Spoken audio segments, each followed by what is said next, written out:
नमस्कार, जनमत हरियाणा में आपका स्वागत है। मैं हूं कमल कांत। साथियों, आज हम हरियाणा में जो चुनाव चल रहा है, उसके ऊपर चर्चा करेंगे और हमारे साथ एक बहुत ही महत्वपूर्ण व्यक्ति जुड़े हैं। इनका नाम है दीवान सिंह भाटीवाल। ये सामाजिक कार्यकर्ता हैं। बड़े राजनीतिक पर इनकी विशेष नज़र रहती है और हरियाणा पिछड़ा वर्ग जन मोर्चा के पूर्व अध्यक्ष हैं, पूरी स्टेट के जो है पूर्व अध्यक्ष रहे हैं। इनके साथ बात करना इसलिए ज़रूरी है क्योंकि ये जिस वर्ग को रिप्रेजेंट करते हैं, उसकी हरियाणा के चुनाव में एक महती भूमिका है, पिछड़ा वर्ग की। हरियाणा में करीब 20% जो है वो पिछड़ा वर्ग है अ, और उनका वोट जो है वो हरियाणा के चुनावों को खासा फ़र्क डालता है, खासे परिणामों का अंतर ला देता है। और ये वोट जो है, ये धीरे-धीरे बीजेपी के खाते में जुड़ा रहा है। तो बीजेपी के लिए ये बहुत इम्पोर्टेंट है कि इस वर्ग का वोट उसे फिर मिले। ये बात इस चीज़ से भी साबित होती है कि नायब सिंह सैनी को, जो सैनी समाज जो है वो पिछड़ा वर्ग में है, उनको उन्होंने मुख्यमंत्री बनाया है, इस बात का ध्यान रखते हुए कि पिछड़े वर्ग का वोट हमें मिलेगा। अब इनके नज़रिए से पूरी स्टेट में क्या स्थिति बन रही है, क्योंकि इस पूरी स्टेट में एक वोकल वर्ग है और बहुत सारा पूरी स्टेट में हरियाणा में एक ऐसा वर्ग है जो चुप्पी साधे हुए है। वो वर्ग जो है मुख्यतः इनके समाज को बिलॉन्ग करता है, जिस समाज से दीवान सिंह भाटीवाल जी हैं। तो इनकी राय लेते हैं, इनकी राय में अपने समाज के लोगों के साथ बात करके क्या समीकरण बन रहा है हरियाणा की 10 सीटों का, ये पूरा का पूरा हमें उसका ब्यौरा देंगे। शुरू करते हैं हम अम्बाला सीट से। पाटीवाल जी, आपकी नजर में अम्बाला सीट की क्या स्थिति है? कमलकांत जी, अम्बाला सीट की इस वक्त जो है, मैं आपको अगर एक लाइन में बताऊं तो बीजेपी की जो कैंडिडेट है बंतो कटारिया जी, वो आज की डेट में क्लियर जो है सीट जीत रही है, निकाल रही है। और इसका जो है हाँ, थोड़े कारण, थोड़े समीकरण बताइए, कारण बताइए, आपको क्यों ऐसा लगता है? क्योंकि ये बहुत सारे लोग ऐसा भी कह रहे हैं कि ये सीट टफ है। हर किसी का अपना अपना नजरिया है। तो जो जी, आपका नजरिया है उसके कारण क्या है, वो भी थोड़ा एक्सप्लेन कीजिए। कमलकांत जी, इस सीट का चलो मैं पहले आपको बता देता हूं क्या कारण है, उसके बाद मैं ओवरऑल कारण आपको बता दूंगा मैं जो है पूरी स्टेट का। अंबाला सीट में आप ये देखिए, अंबाला पार्लियामेंट्री में पंचकुला, अंबाला कैंट, अंबाला सिटी, जगाधरी, यमुनानगर, ये जो शहर हैं, छोटे शहरों का हम छोड़ भी दें, ये शहर है और शहर में जो है बीजेपी का अपना वोट बैंक अच्छा खासा है। और वो इन शहरों की लीड जो है वो टूटती नहीं है कि किसी भी कैंडिडेट से, कोई भी आ जाए मुकाबले में बीजेपी के। और रही बात जो है सीट क्यों निकाल रही है, यहाँ जो वोटर है वो बीसी और एससी का वोट ज्यादा है। बीसी का वोट की जहां तक बात है, पूरी स्टेट का ही मैं आपको बता देता हूं, उसमें आपका अम्बाला कॉन्स्टिट्यूंसी भी आ जाती है। बीसी वर्ग जिस भी पार्टी की तरफ जाता है, आज तक का इतिहास रहा है उसी पार्टी की सरकार बनती है। चाहे वो स्टेट की बात लीजिए, चाहे वो जो है ओवरऑल अपन देश की बात लीजिए। जब जब बीसी का वोट, बीसी वर्ग किसी पार्टी के साथ लगा है, चाहे वो जनता दल रहा हो, जनता पार्टी रहा हो, कांग्रेस के साथ रहा हो या बीजेपी के साथ रहा हो। पिछले इलेक्शन में बीजेपी के साथ था तो इनकी सरकार बनवा दी, 14 में इनकी सरकार बनवा दी। वही फार्मूला अंबाला पर लागू होता है। अंबाला में बैकवर्ड क्लास का, खास करके बीसी ए की मैं बात करता हूँ। बीसी बी की तो राजकुमार, ये आपका नायब सैनी जी मुख्यमंत्री बनाए हैं, ये कार्ड अच्छा खेला है बीजेपी ने। इसकी वजह से बीसी बी का वोट मिलेगा, बीसी ए का मजबूरी में बीजेपी को वोट मिल रहे हैं। हरियाणा की जहां तक मैं बात करता हूं, बीसी ए के पास जो है विकल्प नहीं है। अगर थर्ड फ्रंट का कोई कैंडिडेट होता, थर्ड फ्रंट बनता, तो बीसीए का वोट उधर जाता, क्योंकि थर्ड फ्रंट इंडिया में इस वक्त है ही नहीं। बीजेपी और कांग्रेस, इंडिया और जो है एनडीए, दो ही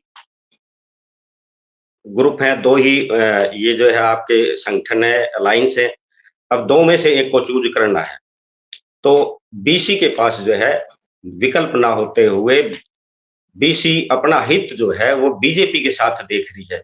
दूसरी तरफ इसलिए नहीं देना चाह रही जो है क्योंकि वहां उस वर्ग के हाथ में कमान देख रही है बीसी, जिस वर्ग ने हरियाणा को 2016 में जलवा दिया था, और जब जब जो है उनकी सरकार आई है बीसीए पर कुठाराघात इन लोगों ने किया है। गांव में जीना दुभर है, शहरों में जो है दुकानदारों का जीना दुभर है, व्यापारी का जीना दुभर होता है। इसलिए बीसीए का वोट अंबाला कॉन्स्टिट्यूंसी में बीजेपी की तरफ जा रहा है। ये सीट क्लियर इसलिए निकल रही है।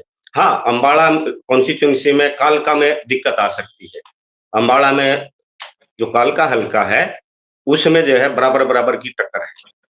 कॉन्स्टिट्यूंसी वाइज विश्लेषण करें तो हम मैं 12 के आपकी 9 के 9 की बता सकता हूँ, बाकी और हल आपको बता दिया। हाँ, अब पूरी अगर करेंगे तो वो फिर किसी दिन करेंगे, क्योंकि पार्लियामेंट्री के हिसाब से ले लीजिए। हाँ, वो इस वक्त अगली पार्लियामेंट्री पर आजी। अच्छा कमलकांत जी, बीसी के आपने वोट 20% बताया था, इसको मैं आपको थोड़ा सा स्पष्ट करना चाहता हूँ, करेक्ट करना चाहता हूँ।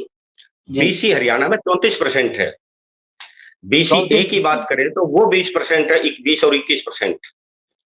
20 पॉइंट कुछ जो है बीसी ए है, और बीसी ए और बी ओबीसी की हम बात करें तो 34 पॉइंट कुछ बनता है ये, और वो 34% पॉइंट कुछ जिस तरफ भी जाता है उसी की सरकार बनती है। जी, तो अंबाला में कितना वोट है बीसी ए और बीसी बी का? बीसी ए और बीसी बी की का वोट बैंक जो है अंबाला में 42 पॉइंट कुछ बनता है। अच्छा, क्योंकि यहाँ तो यहाँ वोट ज्यादा है।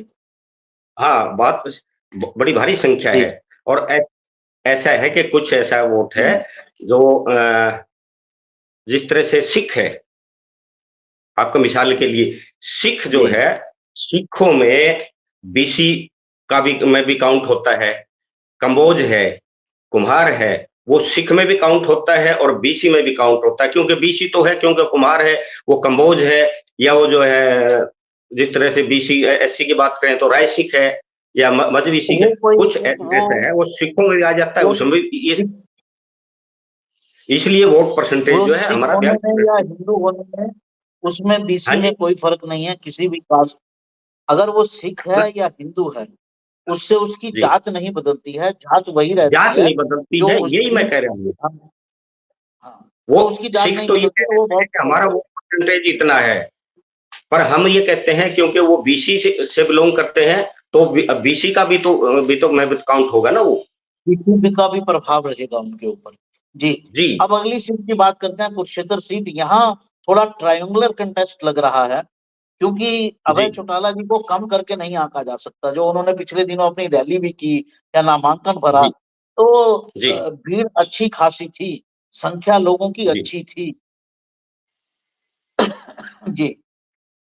जी कमलकांत जी, कुरुक्षेत्र के बारे में मेरा अपना आकलन ये है, इस वक्त देखो आपकी कांग्रेस और बीजेपी या आप पार्टी का कैंडिडेट है वहां गठबंधन का, और अभय चौटाला जी, तीन में ही मुकाबला है। अगर हम रेटिंग की बात करें तो इस वक्त जिंदल और आप पार्टी जो है ये का सुशील गुप्ता जी लगभग बराबर बराबर से चल रहे हैं, और जिसको लोग कहते हैं अभय चौटाला जी ने भी जो है स्पष्टीकरण देना पड़ा, जिसको कहते हैं वोट काटू। अभय चौटाला जी वोट काटू नहीं है, ये हरियाणा प्रदेश के जो है बहुत बड़े जो है दिग्गज नेता हैं। इनको कम आंकना किसी पार्टी के लिए बड़ी भारी भूल होगी। कोई ताजुब नहीं होगा कि जो है ये कुरुक्षेत्र की सीट अभय चौटाला जी जो है निकाल लें। मेरा आकलन ये है आखिर तक अभय चौटाला जी कुरुक्षेत्र की सीट जो है निकाल के लेके जाएंगे, और ये दोनों के दोनों जो है बीजेपी और इंडिया गठबंधन का कैंडिडेट, ये जो है दूसरे और तीसरे नंबर की लड़ाई पर आ जाएंगे 20 तारीख तक। यहाँ भी वोट इसका क्या समीकरण आप बिठाते हैं?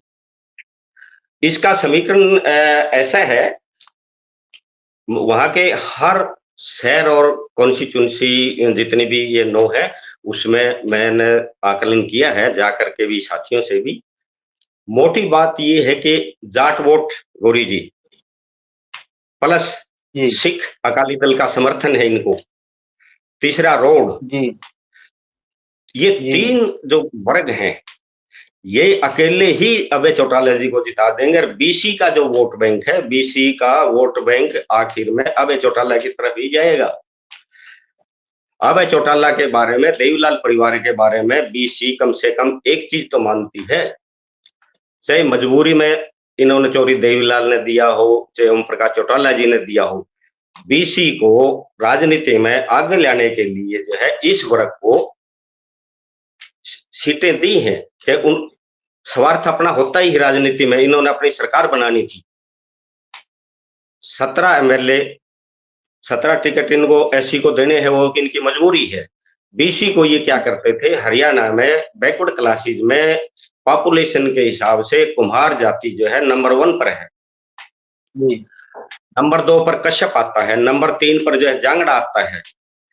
और जी इनको एक टिकट, चौधरी देवीलाल हो चाहे ओम प्रकाश चौटाला जी हो, इनेलो ने टिकट दे दे करके जो है इनका वोट बैंक अपनी तरफ किया और सरकार सत्ता में आए। चाहे 1970 की बात, तो 70 में तो लहर थी, उसके बाद 87 में किस वर्ग को साथ लगाया, टिकट दिए और ये सत्ता पर काबिज हुए। वो अलग बात है कि सत्ता में आने के बाद में इनको इस परिवार ने कहिए, इस पार्टी ने कहिए, पद दिए, पद के अधिकार नहीं दिए। आप समझते हो मैं क्या कहना चाह रहा हूं गौरी जी? जो है जी पदाधिकार नहीं मिले हैं, पावर नहीं दी है, पद दे दिए, पद गाड़ी दे दी, कोठी दे दी, इनको बैठा दिया कि तुम घूमो, बस काम हम कर लेंगे, राज में राज हम चला लेंगे।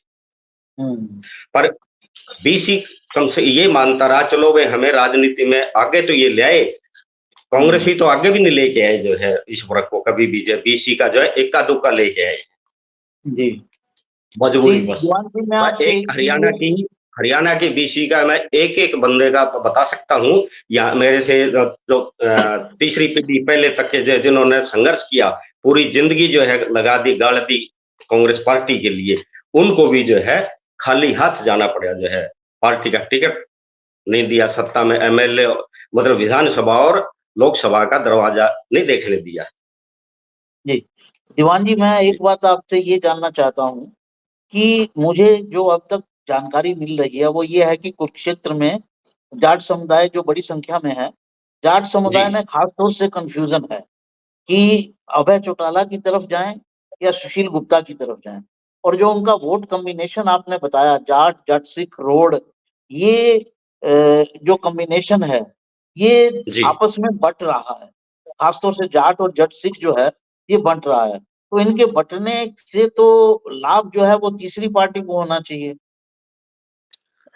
गौरी जी, जाट और जट सिख जो है कभी भी नहीं बंटता है, वो एक तरफ जाएगा। आप जो है वहां सिरसा की काला वाली कॉन्स्टिट्यूंसी है, जी वहां जो है जट सिख बहुत बाहुल्य उसमें है संख्या में, वहां जी एक मुश्त जाता है अकाली दल की वजह से, बादल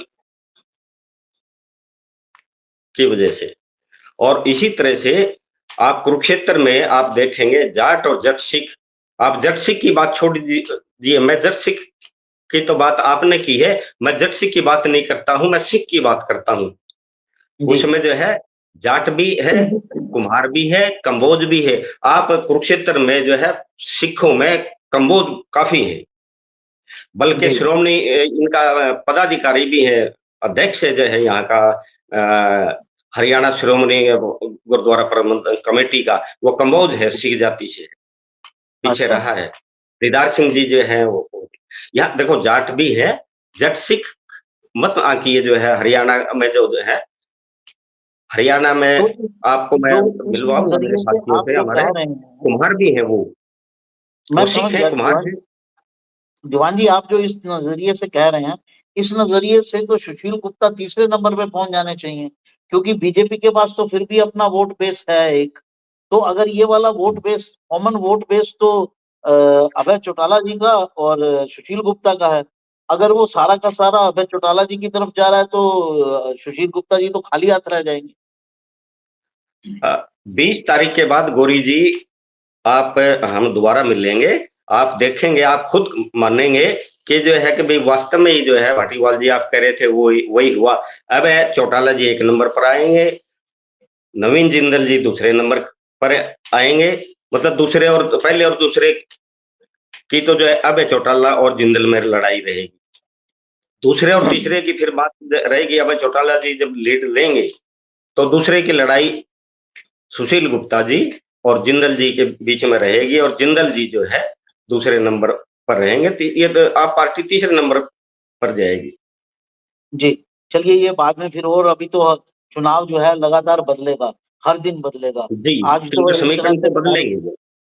कैंपेन का आज पहला ही दिन है, कल से ही जी, पूरी प्रक्रिया जो है कल समाप्त हुई है। आज पहला दिन है, तो अभी चुनाव बहुत दिन, बहुत बहुत पटकनियां खाएगा और नए नए रूप लेगा। तीसरी सीट की जी, बात करते हैं, करनाल सीट की, जहां पूर्व मुख्यमंत्री मनोहर लाल जी खड़े हैं, और साथ में जो है कांग्रेस ने एक बड़ा कमजोर कैंडिडेट दिया है एक तरह से अभी तक जो दिखता है। चुनाव में अपनी अगर वो पकड़ बना लें तो अलग बात है, लेकिन कोई जाना माना नाम नहीं था दिव्यांशु बुद्धि राजा। जी, तो वहां जी। क्या स्थिति दिखती है आपको? करनाल का के बारे में मेरा आकलन गौरी जी ये है कि वहां पर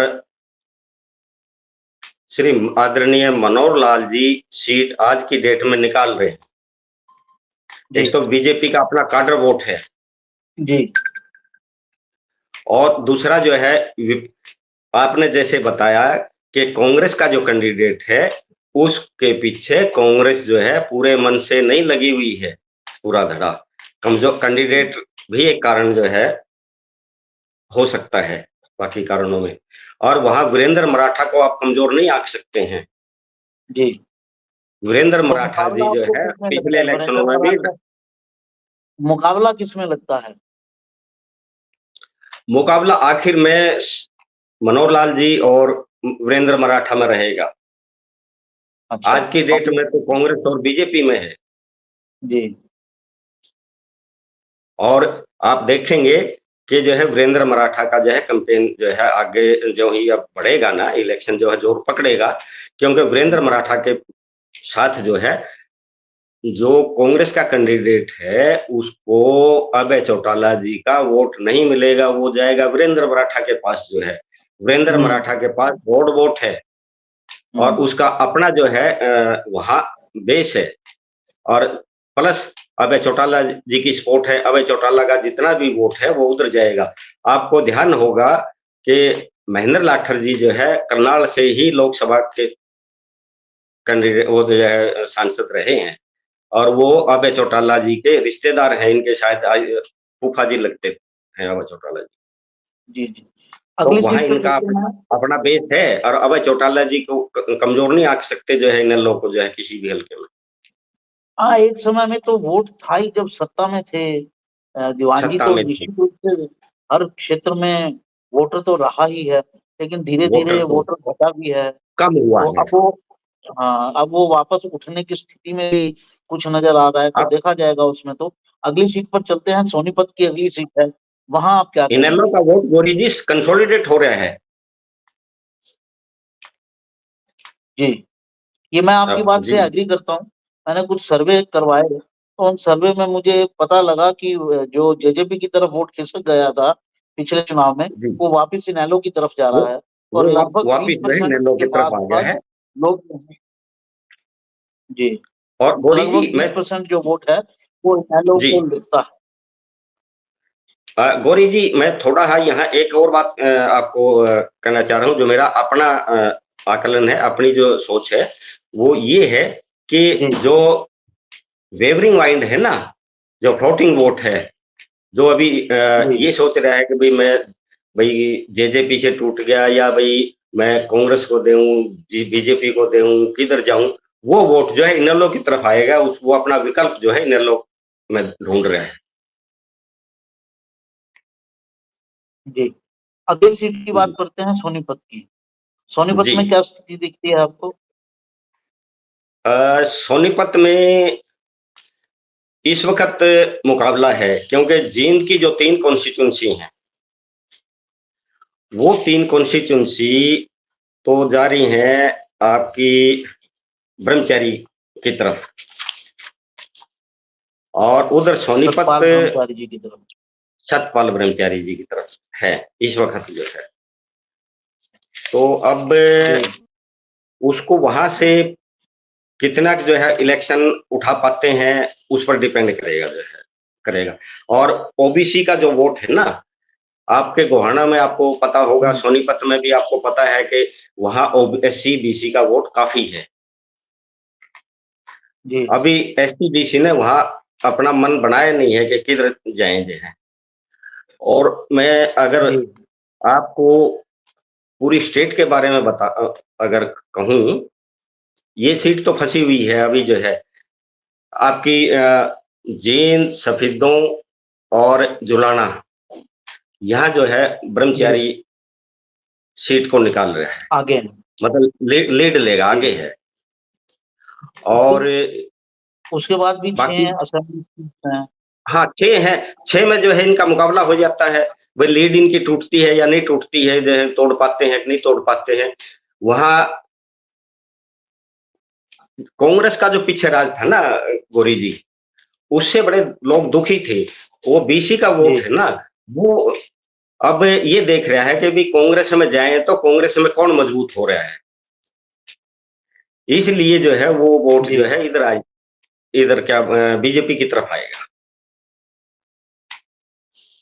जी, ओके।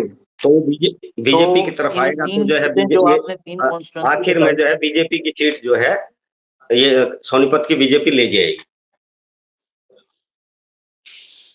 अच्छा, आपको ऐसा क्योंकि लगता है? हाँ, मेरे को ऐसा लगता है कि मेरे को एससी और बीसी जो है वो मंजर जो 2016 का है वो अभी भूला नहीं है। उनके दिलो-दिमाग में अभी तक वो छाया हुआ है। जब हरियाणा जला था, आरक्षण के नाम पर जो है, मतलब पूरे हरियाणा को जलाने का सत्यानाश कर दिया था, जला दिया था। किन लोगों ने जलाया था? वो लोगों को याद है। उनको पता है कि अगर जी, उन्हीं हाथों को आज मजबूत किया, तो जो है फिर वही होगा। हुँ। और जी, ओबीसी में तो ये भी है कि अ, कांग्रेस का तो कमिटमेंट है कि हम जाट समुदाय को ओबीसी श्रेणी में लाएँगे, और अगर जाट समुदाय को ओबीसी श्रेणी में लाया गया, तो ओबीसी वर्ग का तो एक तरह से बहुत कम हो हाँ, जाएगा, बहुत यहाँ कम जो होगा। बिल्कुल बड़ा नुकसान होगा, हरियाणा व स्टेट में तो नुकसान होगा।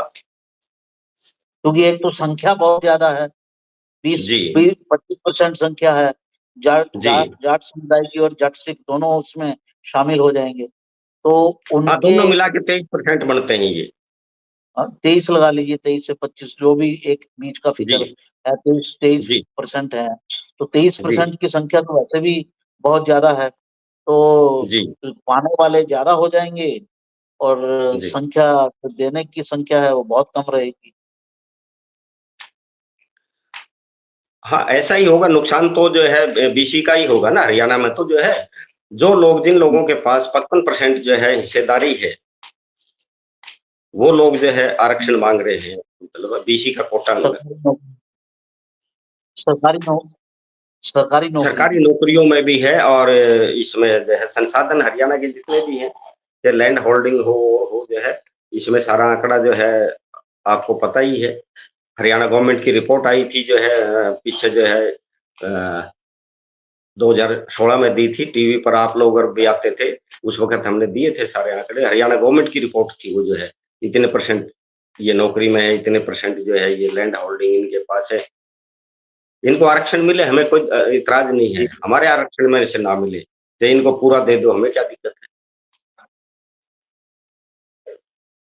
हमारा 27% फरीदाबाद आरक्षण सीट पर चलते हैं। नहीं, फरीदाबाद हमारे सीट पर तो 27% से छेड़छाड़ ना हो, इनको चाहे 50% दे दो, हमें कोई दिक्कत नहीं है, हमें क्या इतराज़ है? जी, जी, ठीक हो गया। जी, जी। वो तो आपने अपनी बात कह दी कि ओबीसी जी, का जो करंट है उसमें चेंज नहीं होना चाहिए। बाकी अलग जी, से उसमें आपको चेंज देना है नहीं है। तो आप दे सकते हैं। हाँ, शिक्षा जो है बाकी जो कास्ट हैं उनको। जी। अब फरीदाबाद की बात करते हैं दीवान जी, फरीदाबाद में क्या स्थिति लग रही है? फरीदाबाद में इस वक्त जो है क्लियर कुछ भी नहीं है कमलकांत जी। इस वक्त वहां का जो डिसाइडिंग फैक्टर है वो बीसी ही है और बीसी अभी तक मन नहीं बना पाया है।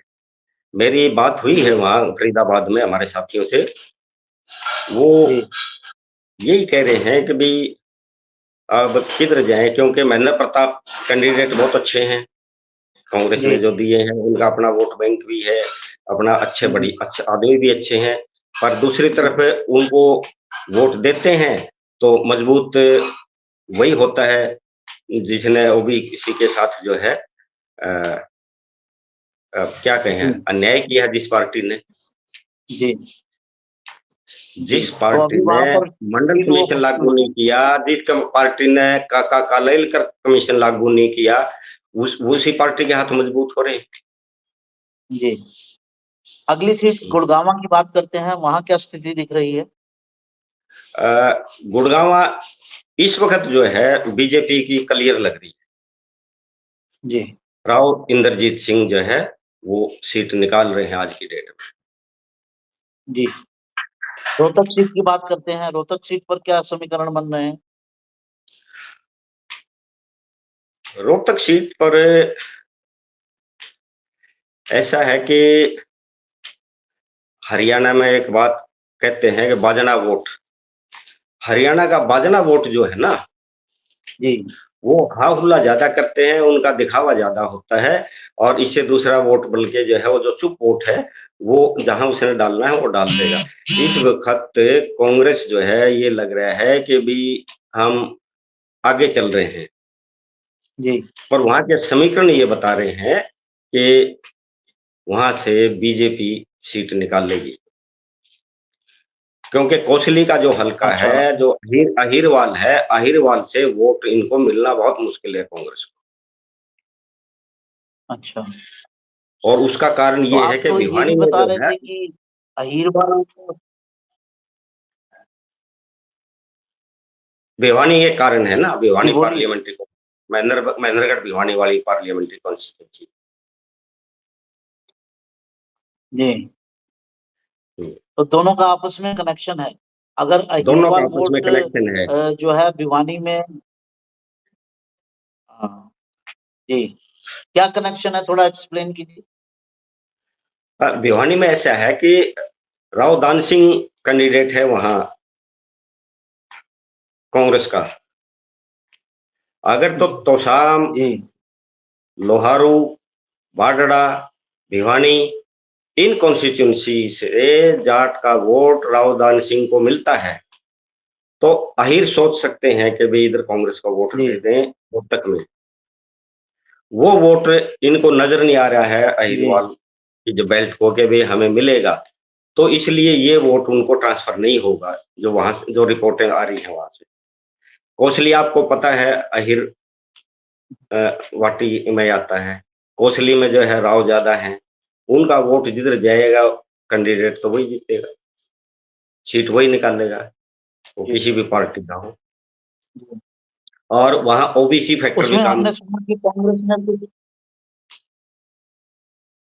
बोलिए हाँ बोलिए जी, हाँ मैं ये कह रहा था कि बीसी फैक्टर भी काम करेगा वहां रोहतक में, बीसी के संगठन भी सक्रिय हो रहे हैं जी। अच्छा जी। तो बीसी के जो संगठन थे, राजकुमार सैनी जी उन सबको लेकर तो कांग्रेस में शामिल हो गए थे, तो अब समर्थन नहीं करेंगे क्या?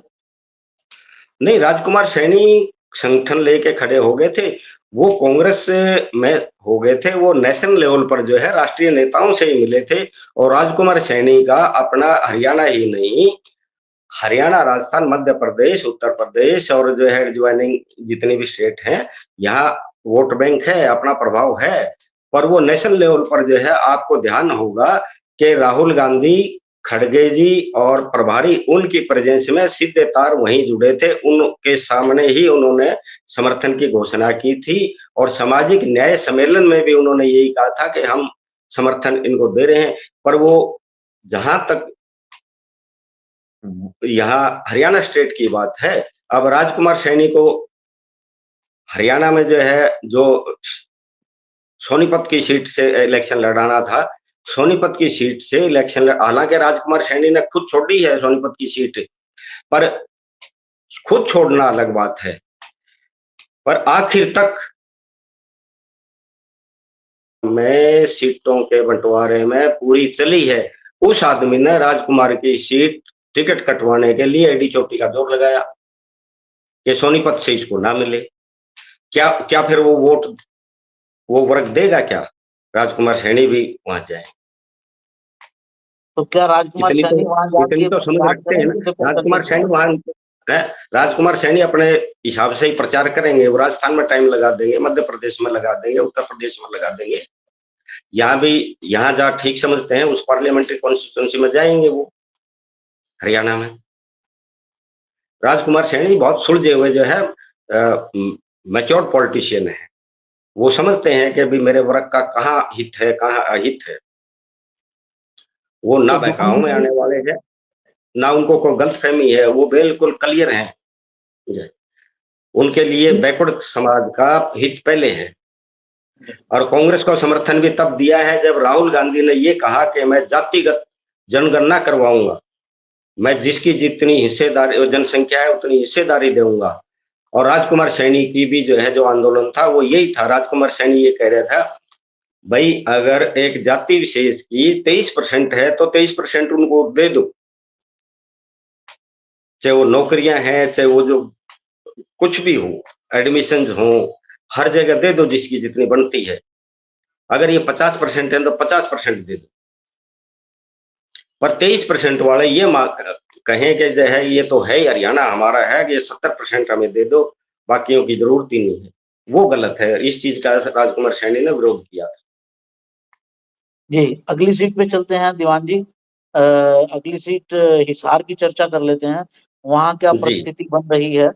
वहां तो बहुत स्ट्रॉन्ग एक तरह से वो है, नैना चौटाला है, सुनैना जी चौटाला है, जी रणजीत चौटाला है। तीन तो चौटाला परिवार के ही सदस्य हैं और चौथे जेपी जी हैं। जी उनका भी पुराना रिश्ता चौटाला परिवार से ही रहा है, वो भी वहीं जी से उभर के बाहर आए हैं। तो एक तरह से ये तो चौटाला परिवार की ही पूरी की पूरी चारों लड़ाई हो गई। आपने ठीक कहा है कमलकांत जी, कि चारों ही अपने आप को जो है उस परिवार का उत्तराधिकारी मान रहे हैं। उस कह रहे हैं विरासत हमारे पास है। सभी के सभी चौधरी देवीलाल के नाम पर वोट मांग रहे हैं, ये ठीक है। पर ये है कि ये चारों के चारों जो है जो वोट लेंगे वो एक ही वोट बैंक है ना इनका, उसी में से लेंगे ना जितने परसेंट हैं। और बीजेपी का काडर वोट जो है और बीसी का वोट है वो डिसाइड करेगा। बीजेपी का अपना वोट है, वो कहीं जाता नहीं है, वो ना चाहते हुए भी जो है वो कैंडिडेट कोई भी हो उसको वोट देगा। रहा बीसी, बीसी के लिए मजबूरी हो जाएगा आखिर तक बीजेपी को वोट देना। आज जो है हिसार की सीट क्लियर नहीं है, फंसी हुई है, कांटे की टक्कर नजर आ रही है। पर आप देखना 20 के बाद जो है बीजेपी का परचम जो है वहां फहराता नजर आएगा आपको जो है। वो रणजीत जी को वोट नहीं मिलेगा, चौधरी रणजीत की जीत नहीं होगी, वो बीजेपी की होगी। या यूं कहिए कि जो है कि भाई बीसी जो है हरियाणा में जो एक दबंगई है उसके विरोध में वोट बीजेपी को दी जाएगा। जी दीवान जी, थोड़ा समय कम एक रह वर्ग गया जो दबंगई जो करता है ना, दबंगई से जो है लोग परेशान है।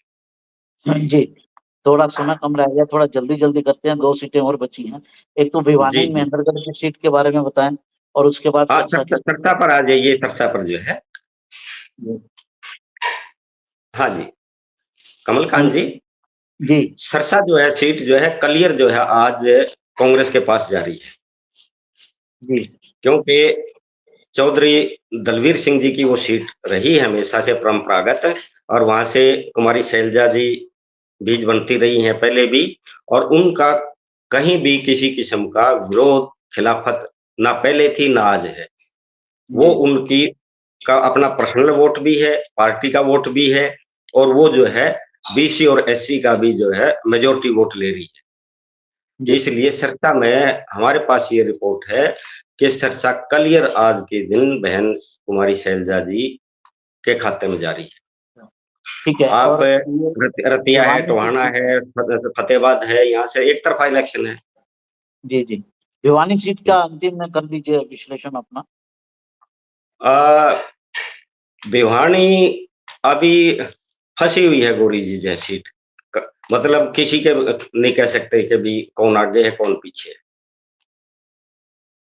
क्योंकि अच्छा हाँ जी, अहिरवाल में किसी को नहीं वोट मिल रहा है, इधर जो है कि दूसरे को नहीं मिल रहा है, इसलिए अभी लोगों का मन बनेगा। और एक चीज दोनों और का कॉम्प्लेक्स हो रही है हाँ जी, कि जो जाट समुदाय है वो एक जी, तरफ बीजेपी को हराना चाहता है, जी, लेकिन दूसरी तरफ उसके पास भिवानी सीट पर कोई चॉइस ही नहीं है, क्योंकि कैंडिडेट ही एक जाट है, एक जाट समुदाय से है, एक अहीर समुदाय से है। तो जी, वो इस जो कॉम्प्लेक्स स्थिति है कि बीजेपी को दें तो उनको वोट देना पड़ेगा जी। जाट समुदाय के अहिर को व्यक्ति को। नहीं, और बीजेपी अगर को दें तो जाट समुदाय को देना पड़ेगा, और बीजेपी को नहीं दें तो वोट जो है फिर अहिर को, राव को को देना जाता है। पड़ेगा, राव को जाता है, और वो सीट फिर राव राव को साहब जाता जीत जाएंगे। तो जी, जी। ये क्या आप इसको थोड़ा इसका विश्लेषण कीजिए कि ये कैसे इस निकलेगी इसमें से। इसमें कमलकांत जी ये होगा, जो बीजेपी का कैंडिडेट है, उसको देख करके भिवानी में जो एक समुदाय है, बारडा, लोहारू, तोशाम और इधर भिवानी के सराउंडिंग एरिया का, वो अगर बीजेपी के कैंडिडेट की तरफ जाता है, बाकी मतलब पूरी स्टेट में विरोध है फिर भी उधर जाता है, तो बाकी का जो वोट है वो सारा का सारा राव दान सिंह की तरफ चला जाएगा, और सीट जो है वो बीजेपी के खाते में, नहीं सॉरी, कांग्रेस के खाते में चली जाएगी। अच्छा, जी, तो आपका कहना है कि अगर जाट समुदाय बीजेपी की तरफ मुड़ता है तो जी, अहीर समुदाय का जो वोट है वो सारा का जी, सारा राव दान सिंह को चला जाएगा, राव दान सिंह और को चला जाएगा। बाकी जो बीजेपी के ट्रेडिशनल वोटर हैं, जैसे एक जी, कॉन्स्टिट्यूंसी के ऊपर गुर्जरों का भी वहां पर प्रभाव है, इन 8 जी, कॉन्स्टिट्यूंसी में वो वोट है गुर्जरों का, लगभग जी, 1 लाख के करीब वोट होगा वहां पर। फिर पंजाबी जी, वोट है भिवानी शहर में, बनिया वोट है, हम्म। ब्राह्मण वोट है वहाँ, कुछ ठाकुर वोट भी है। तो ये वर्ग तो जो है ये ट्रेडिशनली बीजेपी के साथ जुड़ा रहा है। अगर राजपूतों में थोड़ी सी प्रॉब्लम जरूर आ रही है इस चुनाव में, लेकिन अदरवाइज बाकी समुदाय तो जुड़े रहे हैं। तो जाट समुदाय के साथ मिलकर क्या ये भी पूरी नहीं पा पाएंगे क्या? वहां कमलकांत जी ऐसा है कि ये संख्या बल में कम रह जाते हैं, ठाकुर नाराज है, बाकी जो है बीजेपी का जो वोट है ना, वो कम पड़ता है। अहिरवाल में अहिरों के साथ में दूसरा वोट बहुत है बीसी का, बीसी एससी का, इसलिए कांटे की टक्कर आज इसीलिए फंसी हुई है। ये सारा का सारा मतलब इलेक्शन रुख जो है लेगा, ये उस पर लेगा कि जो है ये 4 कॉन्स्टिट्यूंसी का वोटर किधर जाता है, जी तोशाम, लोहारू, बाडड़ा और भिवानी का। जी। उसके बाद में जो है इलेक्शन की हवा बाकी बनेगी बनेगी। कि भाई किसकी अगर ये पार्टी है। वोट इस तरफ, तो इन लोगों के वोट पर है, जाट समुदाय के रुख पर है, वो किधर रुख डिसाइड पर करते हैं, बाकी लोग इनके रुख को देखकर अपना रुख बनाएंगे, अपना ऐसा रुख कह रहे हैं। बनाएंगे जो। हाँ, जी बिल्कुल ऐसा कह रहे हो आप। जी। जी। तो साथियों और ये आप आए जी जी बोलिए। नहीं, बोलिए, चलो आप फिर। तो साथियों आपने देखा ये दीवान सिंह भाटीवाल जी ने एक ओबीसी पर्सपेक्टिव से पूरी स्टेट का एनालिसिस किया, और इन्होंने जो ये राजनीति में काफी जुड़े भी रहे हैं, तो आप इस संदर्भ में भी देखा जाना चाहिए हरियाणा के चुनाव को, क्योंकि हम इस फैक्टर को लगातार इसको ऑब्सलीट कर देते हैं, एक तरह से हटा देते हैं, और हम जो मेजर जातियां हैं सिर्फ उनके इर्द गिर्द ही चुनाव को देखते हैं, जबकि ओबीसी की जातियां चाहे नंबर्स में थोड़ी कम कम हो, लेकिन उनकी जो कम्युलेटिव संख्या है वो काफी ज्यादा है। दीवान जी, आपका बहुत बहुत धन्यवाद, आपने ये हमारे लिए एनालिसिस किया। फिर आपसे मुलाकात होगी। नमस्कार जी। नमस्कार। हरियाणा की हर राजनीतिक खबर के विश्लेषण के लिए हमारे चैनल जनमत हरियाणा को लाइक, शेयर और सब्सक्राइब करना ना भूलें। साथ ही बेल आइकन को भी प्रेस कर लें ताकि हर वीडियो की अपडेट आप तक पहुंचती रहे।